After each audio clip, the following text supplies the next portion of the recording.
What's up, everybody? Welcome to Podcast Now. I'm Alex, and in this video, I want to talk about what Jim Ryan said about the PS5. Now, this made its way around the internet over the last, half week or so, but I felt like this was it's a funny in a, kind of sad, it makes you cry kind of a way, and so I wanted to throw my hat in there. Basically, how he said, everything is sold out. So, let's go over this interview. I think this article took some parts of it. He talked about, launching it during, what's going on around the world, said that he wouldn't recommend it to anybody else, and he said everything is sold. Absolutely everything is sold, he said. I spent much of the last year trying to be sure that we can generate enough demand for the product, and now I'm spending a lot more time on trying to increase supply to meet that demand. The biggest issue caused by the blank was in pre-production. According to him, because of travel and other restrictions, we had to do a lot of manufacturing preparations by camera remotely, he said. I mean, just imagine that for a precision device like the PS5.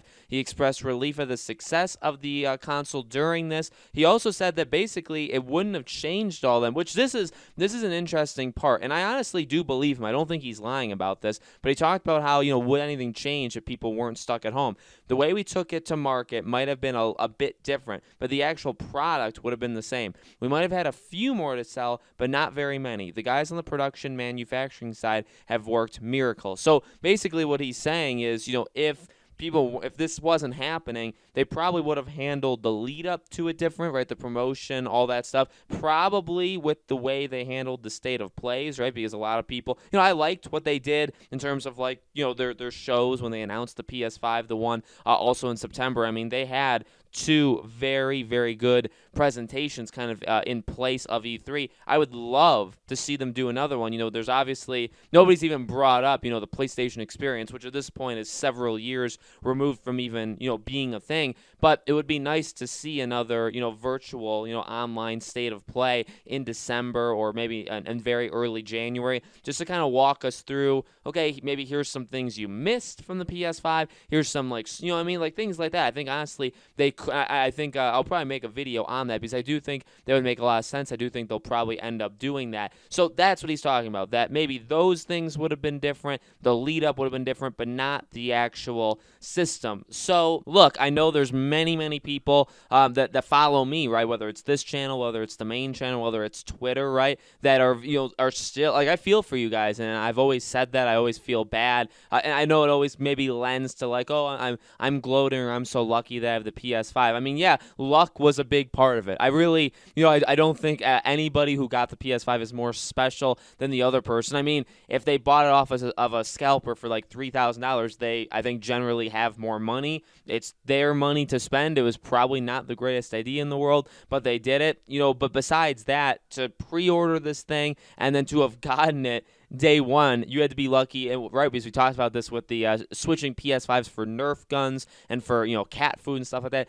You had to be lucky. I was lucky to get this thing on Amazon that first night. I was lucky that it actually did come day one. A lot of people got those emails saying that it was not guaranteed. In fact, I think I got an email saying it wasn't guaranteed. Turns out, obviously not everybody, didn't get it day one. So it does suck. You could blame Sony. You could say, this is their fault for undervaluing, all this stuff. I mean, I think there's plenty of blame to be put. I think especially with the issue to me isn't that, he says that it's sold out, everything is sold out. We should have all expected that. That was being told to us for months and months and months that there were. Now, okay, Sony did kind of lie because remember, they said that they were going to work it. I guess they never really said there wasn't going to be. But remember, really all the way back to late spring, there were rumors that there was going to be a massive shortage of consoles this fall or this holiday season, and it wouldn't really get fixed until February of next year. It was going to take some time.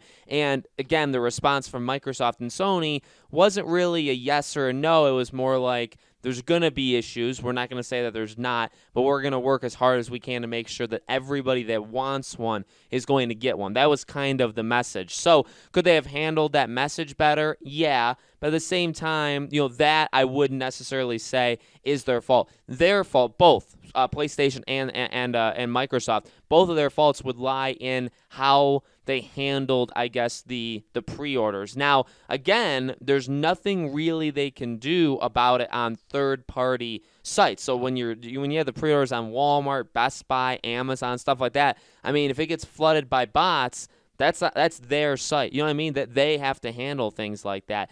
Now, with the Sony one, the Sony Qs, right, and the PlayStation, their actual site, you can control that. And I've always said it. Some musicians, Taylor Swift's a good example. She's done a really good job in the past of how you have to be part of like a club in order to get kind of first dibs into like ticket sales. I've always thought that was a real, people have had issues with it, but I really think that's a fantastic idea. Okay, I think it works because it really. She found a way, or whoever was working behind the scenes on that. That was, I would say, musically, the best way that they found a way around bots. Now, are there always going to be bots? Yeah, but that was the best way. They really didn't, they didn't even try. I would say with these consoles. So, I know a lot of people maybe would get mad at Jim Ryan for that. I think there's plenty of stuff to get mad at Jim Ryan for. There's plenty of stuff to get mad at PlayStation for. Like I said, I think the biggest thing would be kind of the messaging around the shortages, because maybe people fell for what they said that, they really are working as hard as they can, and maybe there won't be shortages. I mean, they should have just been honest. But anybody,